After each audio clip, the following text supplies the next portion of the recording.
मेरा है भ्रांति, स्वयं से साक्षात्कार के इस टॉपिक पर आज का हमारा डिस्कशन है और मैं आप सभी का स्वागत करता हूं। सद्गुरु वाणी अनुसार हम चल रहे हैं। आइए सुन लेते हैं सद्गुरु क्या कहते हैं मेरा है भ्रांति के बारे में। कुछ डिस्कशन हमने पिछली कड़ी में कर ली है, कुछ डिस्कशन हमारी बाकी है जिसको इस कड़ी में हम करेंगे। ज़रूरत पड़ेगी तो आगे बढ़ेंगे। आइए सुनते हैं प्रज्ञान पुरुष को। मैं का कोई संग नहीं है, मेरा का संग है, लेकिन मेरा का साथ मैं कैसे युक्त हो गया? भ्रांति से। वो भ्रांति को हटाने से क्या होता है? मैं ही रह जाएगा। एक भ्रांति हटाने के लिए क्या चाहिए ना? हमारी लाइट चाहिए, ज्ञान चाहिए। आधार से अज्ञान बनता है, क्योंकि लाइट को आवृत कर देता है। तब क्या होता है? पूरा प्रकाश आता ही नहीं बाहर में। इसीलिए हमारी मैं का प्रकाश बुद्धि, मन, इंद्रिय, प्राण, शरीर का माध्यम भिन्न भिन्न रूप से भी आ जाता है। मैं क्विकली दोहरा देता हूं प्रज्ञान पुरुष ने क्या कहा। उन्होंने कहा मैं का कोई संग नहीं है, मेरा का संग है। ये बात बिल्कुल क्लियर है। एक बार फिर दोहरा लेते हैं। संग अर्थात somebody else, किसी और की ज़रूरत, दोस्त के रूप में, ज़रूरत के रूप में, मुझे कपड़े चाहिए, मुझे ये चाहिए, मुझे वो चाहिए। ये जो संग चाहिए होता है हमें, मैं का कोई संग नहीं है, क्योंकि वो पूर्ण था, पूर्ण है, पूर्ण रहेगा। लेकिन मेरा, जैसे ही ये मैं मेरा बोलने लगता है तो मेरा अर्थात संग, ये मेरा है, वो मेरा नहीं है, इत्यादि। मैं का कोई संग नहीं है, मेरा का संग है। लेकिन मेरा के साथ मैं कैसे युक्त हो गया? भ्रांति से। भ्रांति को दूर करने से क्या होगा? मैं ही रह जाएगा। भ्रांति हटाने के लिए क्या चाहिए? हमको लाइट चाहिए, ज्ञान चाहिए। अंधेरे से अज्ञान बनता है, क्योंकि वह लाइट को आवृत कर देता है। तब क्या होता है? पूरा प्रकाश बाहर नहीं आता। इसलिए हमारे मैं का प्रकाश बुद्धि, मन, इंद्रिय, प्राण, शरीर के माध्यम भिन्न भिन्न रूप से आ जाता है। प्रज्ञान पुरुष से सुन तो लिया, बुद्धि, मन, अहंकार आदि इनके वजह से हमारे अंदर से भिन्न भिन्न रूप से उसी मैं का प्रकाश हमारे बाहर आता है। लेकिन ये मन, बुद्धि, अहंकार के बारे में एक बार थोड़ा सा समझ लेते हैं कि प्रज्ञान पुरुष क्या कहते हैं। मेरे पास एक बंगला की किताब है जिसके अंदर प्रज्ञान पुरुष का प्रवचन है। उसका वो अंश बहुत छोटे तौर पे हम जल्दी समझने के लिए, ताकि आगे बढ़ सकें इस टॉपिक को लेकर, ये मैं पढ़ देता हूँ। देह जानता नहीं है प्राण का परिचय क्या है। प्राण है वायवीय एनर्जी, एक हवा, नॉट कॉन्शियसनेस इटसेल्फ। चैतन्य स्वरूप नहीं है प्राण। प्राण हमारा चैतन्य स्वरूप का जो प्रकाश है, आभास है, उसमें से एनर्जी लेके ये एनर्जी फंक्शन चालू है हमारे अंदर, जो प्राण का फंक्शन है। इसलिए इसको एयर एनर्जी, हवा, वायु से, वायु एनर्जी का फंक्शन है हमारे हार्ट के अंदर, प्राण के अंदर। प्राण न रहे तो जड़ या मृत है देह। प्राण जानता नहीं है मन का परिचय। मन है चित व अचित का कॉम्बिनेशन, चिदाभास। मन में डाउट है, कंफ्यूजन है। चित व अचित का कॉम्बिनेशन। देखिए, चित के बगैर मन सक्रिय नहीं हो सकता। चित अर्थात ज्ञान और कॉन्शियसनेस, और अचित अर्थात जो आभास है। तो ये चित और अचित का कॉम्बिनेशन है मन, क्योंकि मन के अंदर डाउट है, मन के अंदर कंफ्यूजन है। स्ट्रेट एक ज्ञान में प्रतिष्ठित नहीं है कि मैं एक ही सर्वव्यापी हूं। ये ज्ञान मन में नहीं है। मन एसर्ट भी नहीं कर पाता है। एसर्ट करने के लिए बुद्धि की जरूरत है। बुद्धि है विज्ञानमय कोश का रिफ्लेक्शन। हमारे अंदर जो पंच कोश हैं, उसमें लास्ट बट वन कोश, लास्ट कोश है आनंदमय कोश, लास्ट बट वन है विज्ञानमय कोश। इस विज्ञानमय कोश का केवल रिफ्लेक्शन है, वो है हमारी बुद्धि। उसका रिफ्लेक्शन है मनोमय कोश। सो इसलिए ये जो मन है ये बुद्धि पे डिपेंडेंट है फॉर असर्टिंग इटसेल्फ। बुद्धि है सगुणात्मक, वह इसलिए तमो रजो गुणात्मक मन को डोमिनेट कर सकता है।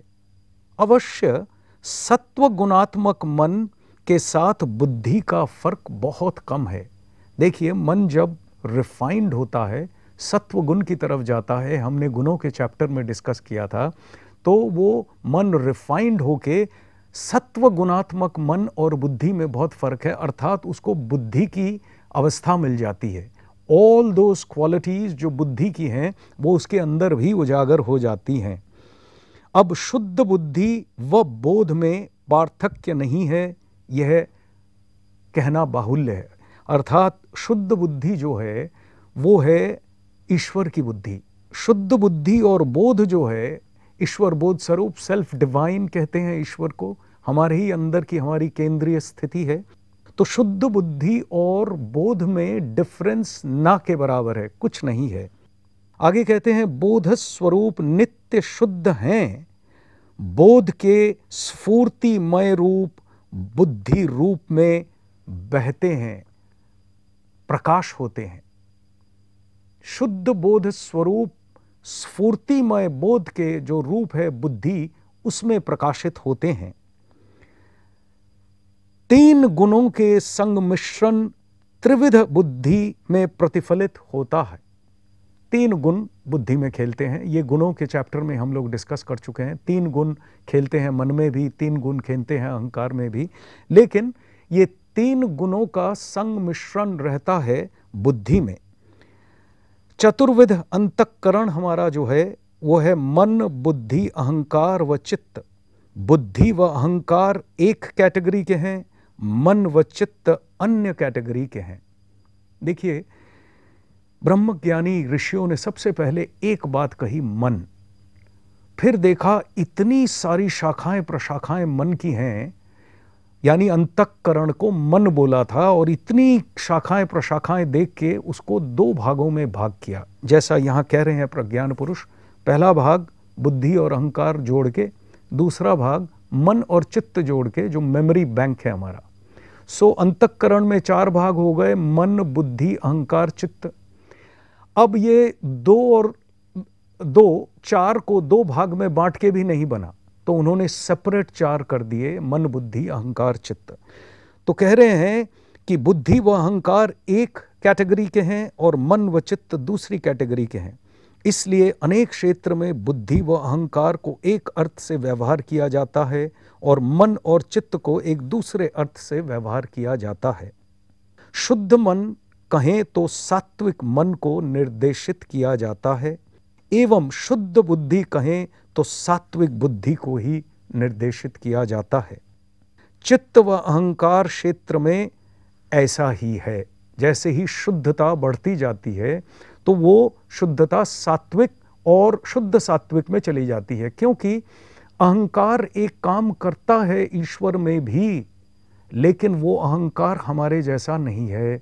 हमारा व्यष्टि अहंकार है, वो अहंकार स्व आनंद में स्वयं के साथ स्वयं खेलने के लिए जगत की रचना करते हैं वो। तो उस अहंकार में एक इंडिविजुअल एस्पेक्ट, इंडिविजुअलिटी है नहीं। खुद को फैला देते हैं समस्त जगत में, खुद ही को लोएस्ट ऑफ द लो, बुरे से बुरा बनाते हैं, खुद ही को हाईएस्ट ऑफ द हाई बनाते हैं और खुद ही खुद के साथ खेलते हैं। तो उनका जो अहंकार है वो कभी भी इक्वेट नहीं हो सकता हमारे अहंकार के साथ, क्योंकि वो बिल्कुल शुद्ध है। इसलिए कह रहे हैं जब अहंकार शुद्ध होते होते केंद्रीय जगत में पहुंच जाता है, वहां पे बुद्धि शुद्ध है, मन शुद्ध है, अहंकार भी शुद्ध है।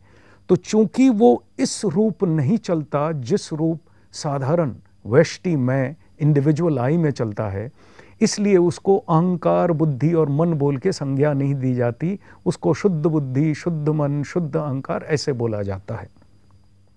आगे कहते हैं शुद्ध सात्विक मन और शुद्ध सात्विक बुद्धि जो साधना के उत्कर्ष से व ईश्वर आत्मा गुरु की अशेष कृपा से अति दुर्लभ स्थान को पहुंच पाते हैं एवं वही एकमात्र ईश्वर अनुभूति के परिपूर्ण ज्ञापक और सहायक हैं। यह अतीव तात्पर्यपूर्ण है मन बुद्धि अहंकार की बात, लेकिन बहुत ही तात्पर्य रखने वाली बात है। तो इसलिए प्रज्ञान पुरुष की इस बातों को, जिसमें मन बुद्धि अहंकार को लेके हम चर्चा कर रहे हैं, ये मन बुद्धि अहंकार का जो तात्विक पूर्ण जो बात है वो हमें सुनना बड़ा जरूरी है। आगे चलते हैं, जरा प्रज्ञान पुरुष की बातों को ध्यान में रख के अगर बढ़े तो अच्छा रहेगा। आगे देखते हैं, ब्रह्म आत्म विद्या भाग 2 पेज 98। कौन अपने इस भूमा स्वरूप को छोड़कर ससीम इंद्रियों के भोग में पड़ा मार खाना चाहता है, उसका परिचय केवल जीव है। अब देखिए, उत्तीर्ण होना, आगे बढ़ना, जीव को प्रेरणा देना, कहा जा रहा है कि अगर जीव बन के रहना चाहते हो तो ये जो मन बुद्धि अहंकार चित्त का जो खेल है, इस खेल के अंदर डूबे रहो। और अगर मन बुद्धि अहंकार चित्त का जो हायर स्टेट अभी वर्णना हमने सुनी प्रज्ञान पुरुष के एक भाषण से, उस वर्णना के हिसाब से बढ़ना चाहते हो तो तत्व की तरफ तुम बढ़ पाओगे।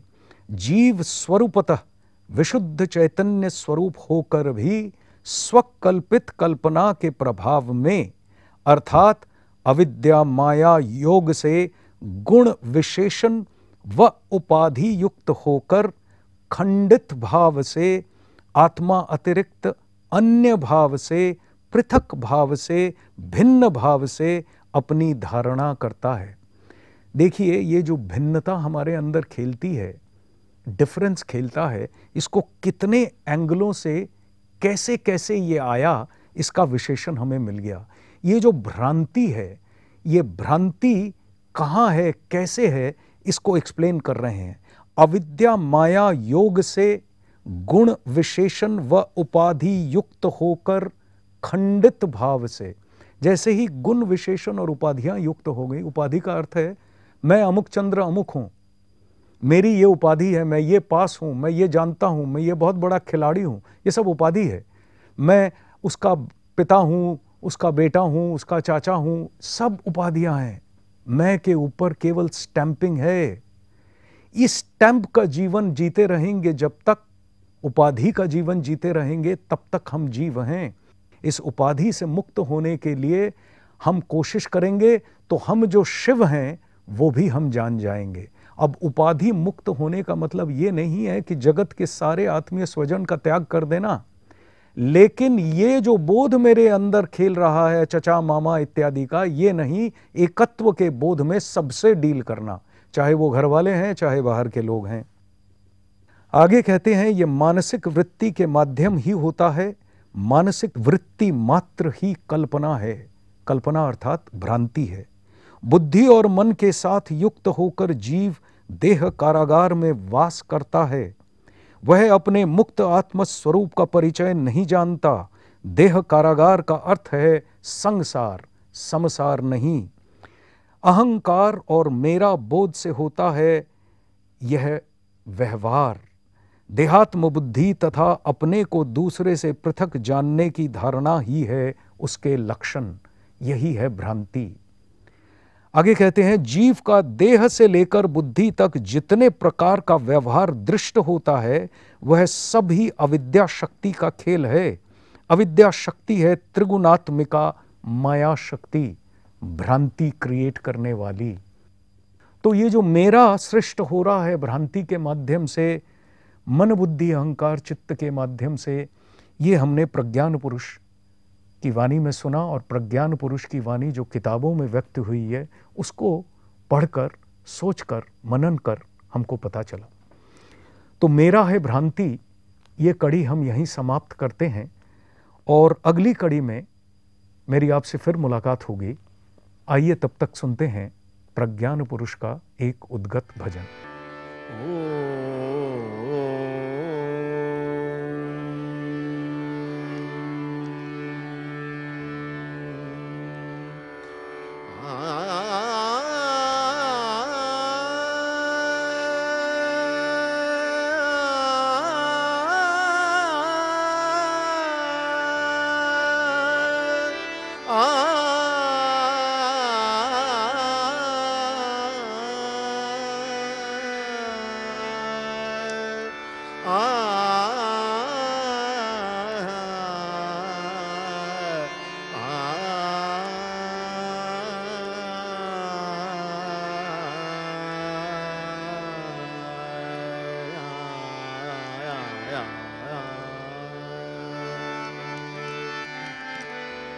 श्री हरि परमानन्दम् उपदेष्टारम् ईश्वरम् श्री हरि परमानन्दम् उपदेष्टारम् ईश्वरम् व्यापकं सर्वलोकानां कारणं त्वं नमाम्यहम् व्यापकं सर्वलोकानां कारणं त्वं नमाम्यहम् श्रीहरि परमानन्दम् उपदेष्टारम् ईश्वरम्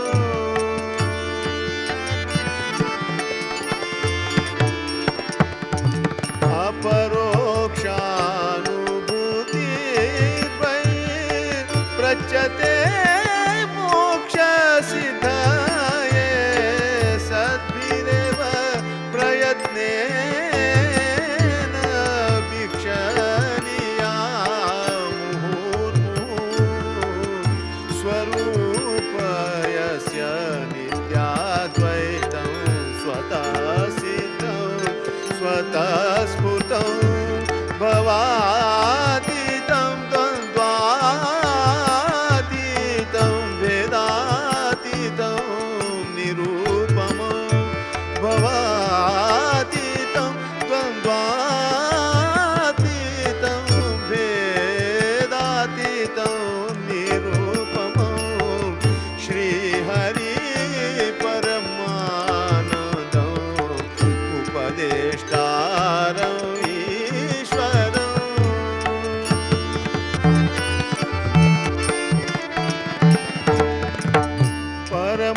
परमात्मा सर्वस्य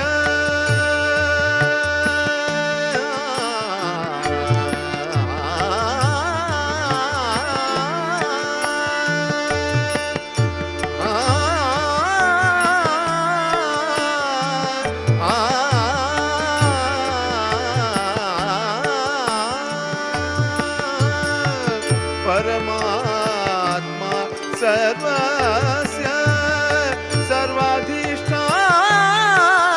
निसंगं निर्विकल्पं निर्विकारं निराकारं निरञ्जनं परब्रह्म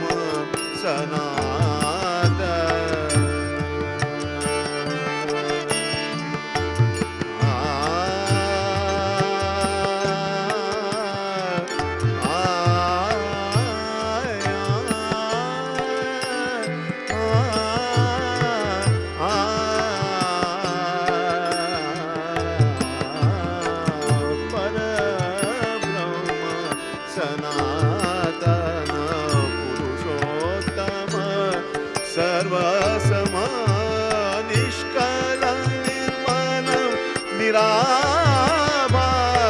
शाश्वतमच्युतं महभयं श्रीहरि परमानन्दम् उपदेष्टारम् ईश्वरम्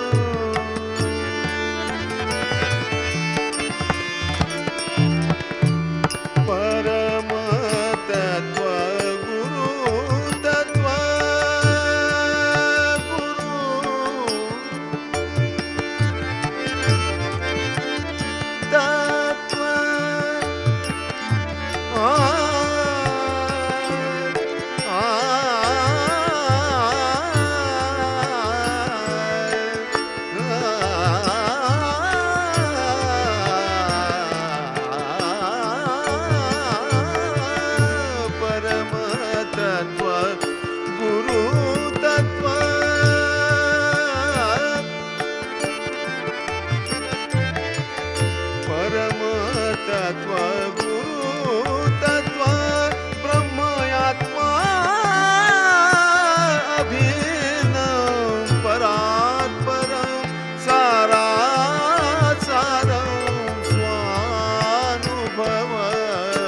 देव स्वयं स्वानुभव